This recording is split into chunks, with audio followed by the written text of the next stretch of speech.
De volta com o quarto e último bloco do programa Toque pela Vida, falando com o Dr. Fernando Santiago dos Santos, biólogo, educador, que está dando um banho aqui, conforme eu falei, de educação. Ele está sendo muito educado para colocar as coisas, ele está pisando muito bem da maneira que ele dá as respostas, mas ajudando as pessoas que têm dúvidas, que assim como eu, já passaram por diversas situações, e eu tenho certeza que ele também já parou muitas vezes para pensar, até porque é educador, exatamente, é mais cobrado, né? Ou muito mais. Agora, e os professores que a gente está vendo, que conforme eu falei no final do bloco, duas vertentes. Uma que é a família, que espera que a escola seja a continuidade do lar. Então, espera que exista uma disciplina e que os filhos obedeçam na escola. E aquela outra família que acha que a disciplina pertence à escola. E quando se exime de qualquer responsabilidade, quando acontece alguma coisa, ela vai lá tomar satisfações com o professor. Então, o professor, ele é... E, gente, vocês não fazem ideia os casos e causos que existem por aí. Ele é ameaçado pelo aluno, ele vira chacota da classe, porque a classe inteira ri dele, até os que aparentemente o respeitam. Ele é agredido, os pais vêm e às vezes ainda chamam a polícia para ele. Isso quando ele não se fere e tem que... Exatamente. Como é que tá essa história toda? Bom, essa história toda... como eu volto a repetir aquela frase do início da nossa conversa no primeiro bloco, essa sopa complexa, né, que se tornou a nossa sociedade atual, né, com todos os seus paradigmas, suas perguntas sem respostas, questionamentos que estão sendo lançados continuamente, né? Na verdade, assim, houve um desfocamento da escola enquanto instituição que realmente estava preparando aquele indivíduo para a vida, para ser um cidadão consciente das suas responsabilidades, etc., mas que era, de certa forma, um prolongamento da família, mas que não tem a responsabilidade de educar no sentido que a gente tem do sentido familiar. Uhum. Então, enquanto você tem a escola, enquanto uma instituição que é reconhecida pela família, inclusive, onde aquele adolescente, aquela criança, aquele jovem vai estar se preparando para a vida, recebendo instrução, dialogando, construindo conhecimentos, para se sentir preparado para atuar como um cidadão consciente, enquanto isso existiu, a coisa funcionou relativamente bem.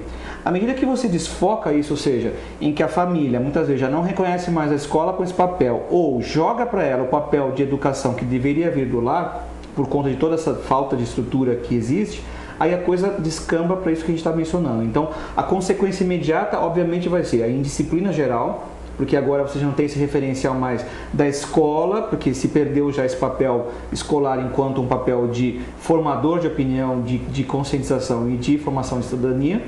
Os pais, por outro lado, que se eximem dessa responsabilidade, jogam tudo para a escola, então o filho acha que na escola tudo pode também, já que não tem essa estrutura em casa. Então você tem realmente essa coisa que é muito complexa. E onde é que fica o professor nisso tudo? Bom, o professor muitas vezes é aquele que não teve já uma formação adequada, muitas vezes, inclusive uma coisa que eu estudei no meu doutorado também, né? Essa questão da formação do professor, né? Então ele carrega muitas vezes experiências da própria vida dele, ou de algumas referências que tinha de outros professores, que foram professores dele anteriormente. Então às vezes ele tem essa falta, ele já se sente não preparado para lidar com as questões psicológicas. Então o trato com o aluno, lidar com muitos alunos o dia inteiro, então às vezes ele tem 3 turnos, e trabalha 2 turnos, por exemplo, numa escola municipal e depois uma estadual, então para pública e enfim. Então isso já é um desgaste físico, a questão dos 3 turnos. Ele lida com pessoas que vêm de realidades socioculturais totalmente distintas. Ele não tem o apoio da direção, que muitas vezes também hoje se exime da sua responsabilidade e deixa o laissez-faire, ou seja, deixa a coisa rolar solta, né? Não tem o apoio do governo, que também não coloca as medidas ideais para que haja uma segurança mínima na escola. Não estou dizendo que a polícia tem que entrar na escola. Não, isso acho que não deve existir. Mas tem que haver um mínimo de passividade, né? Um ambiente propício para que o aprendizado ocorra. Se não tiver isso, a coisa toda realmente descamba, literalmente falando, para um patamar que aí fica praticamente incorrigível. Então a coisa realmente é muito complexa, Gilze. A gente tem analisado casos, eu venho eu trabalho na esfera pública, trabalho na esfera particular, já trabalhei com crianças de 1ª a 4ª, ensino fundamental 2, técnico, médio, agora faculdade. Então a gente nota que essa coisa permeia todos os níveis.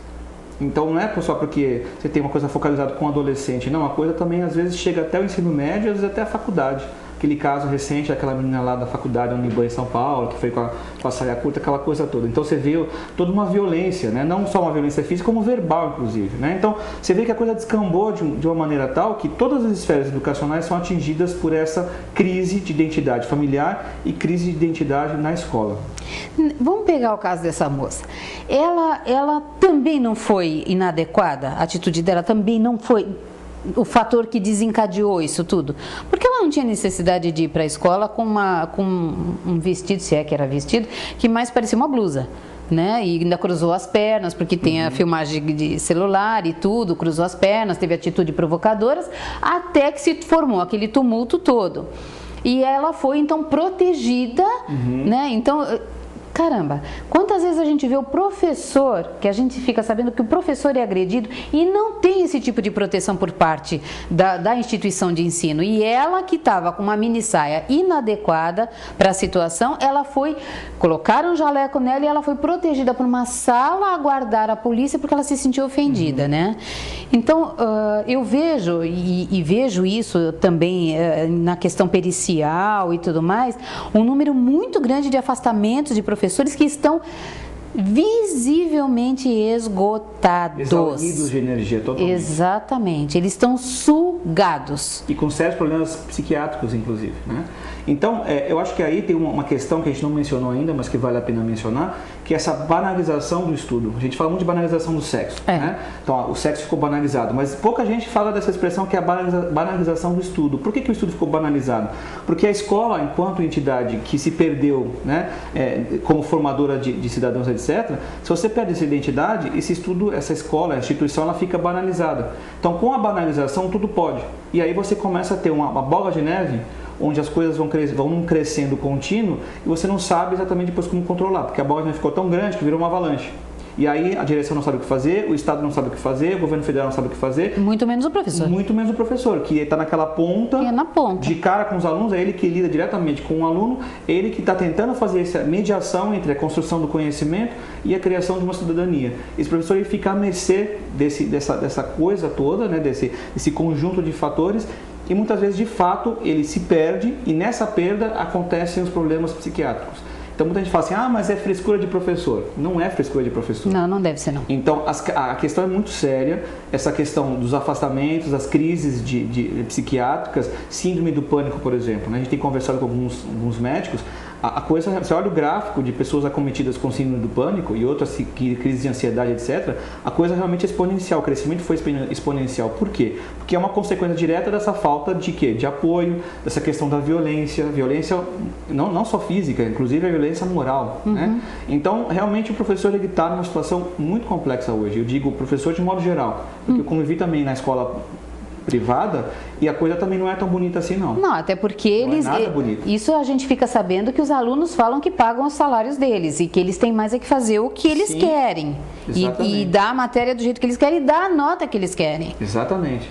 Eu convivi com um colega, não vou citar o nome da instituição porque não convém até antiético. Lógico. Né? Mas que esse colega ele foi afastado pela coordenação porque ele realmente surtou em sala de aula, porque ele estava dando aula dele de história e um aluno rasgando a apostila no meio da aula, com deboche, olhando para a cara dele, ria e rasgava a apostila. O professor olhou, né, continuando lá como se nada estivesse acontecendo, mas né, na segunda, terceira vez falou, filho, o que você está fazendo aí? Você está atrapalhando a aula. Esse menino continuou rasgando, olhou para a cara dele e falou assim, você tem que calar tua boca porque eu e meus irmãos pagam o teu salário e muito mais. E aí ele surtou no meio da aula, chamou a coordenação tirou o professor imaginando que ia haver alguma medida contra o aluno, ao contrário, a medida foi contra o professor, ele não teve postura porque ele começou a surtar no meio da aula, quer dizer, o professor não tem direito de surtar numa atitude dessa. Então assim, a coisa realmente é muito complexa, quer dizer, o respaldo para o aluno, mas para o professor nenhum. Não, e a gente fica sabendo até de casos que os pais chamam a polícia porque o professor deu nota baixa, porque o professor reprovou. Se reprovou é porque não tinha condições de passar, meu Deus do céu. Será que ninguém tem medo? Eu tenho. Quando chega de final de semana, quando chega um feriado prolongado, quem que eu vou topar pela frente? Não importa se ele é um policial, não importa se ele é médico, se ele é dentista, se o caso é dor de dente, se o caso é uma dor de cabeça, se é uma virose, se é uma dengue. Quem você vai encontrar pela frente, se está preparado ou não? Porque ele vem despreparado desde o primário, desde o ensino fundamental. E ele está pulando etapas sem qualidade nenhuma, porque é na base da imposição. Exatamente. né? E com o respaldo dos pais. E com a permissividade da escola e depois da faculdade. Então tem muita gente formada por aí que deveria estar catando lata, porque não sabe o que faz. Exatamente.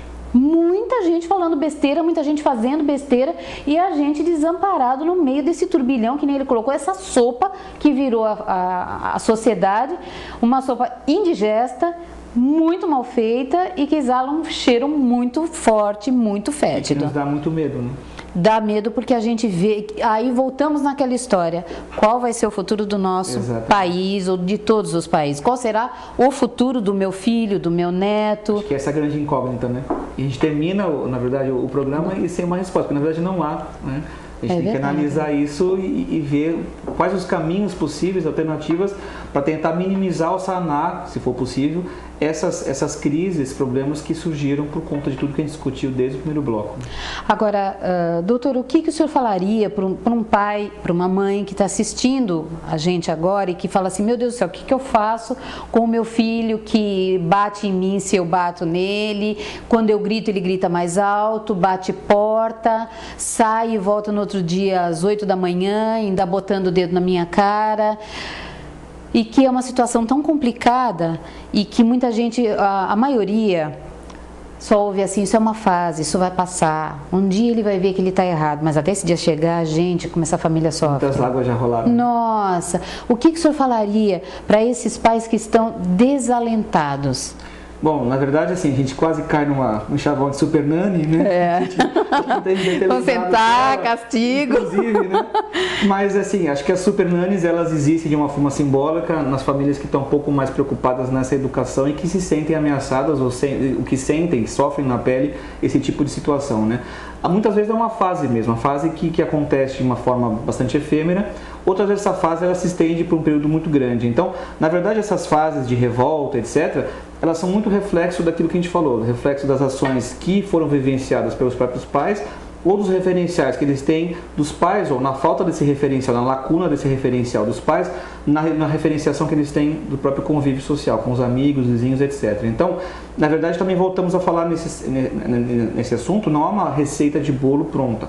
Novamente eu falo, aí vem o bom senso, vem muito diálogo, a chance de tudo é o diálogo entre os pais e os pais com os filhos. Se possível, buscar uma orientação, que eu acho que aí um profissional competente vai dar uma orientação muito boa para isso. Eu acho que tem profissionais que conseguem fazer de uma forma bastante interessante. E acho que aí a gente consegue chegar num acordo, mas não existe receita de bolo. Não, infelizmente. E também acho que as Super Nanis não conseguem fazer milagre, né? Não, isso é só na TV. É só na TV. É só na TV. Acho que é meio armação, né? Ah, eu acho que às vezes é sim, viu? Doutor Fernando, muito obrigado pela sua participação. Eu acho que ajudou bastante o pessoal que está em casa. Eu acho que foi bem esclarecedor. Nós vamos voltar a conversar. O doutor Fernando vai voltar aqui no programa para falar sobre educação, sobre outros assuntos relacionados a isso. Para você que nos assistiu, espero que vocês tenham uma excelente semana. Eu espero que vocês pensem bastante a respeito do que a gente falou. O não é necessário. Nós convivemos com o não diariamente. Ele existe de fato, muito mais não do que sim na vida. E não tenha medo de deixar o seu filho amadurecer. Não tenha medo de largar o seu filho e porque você pode ter um retorno, às vezes, surpreendente em relação a certas atitudes e você olha e diz assim, eu fiz a coisa certa, eu plantei e as coisas germinaram, elas realmente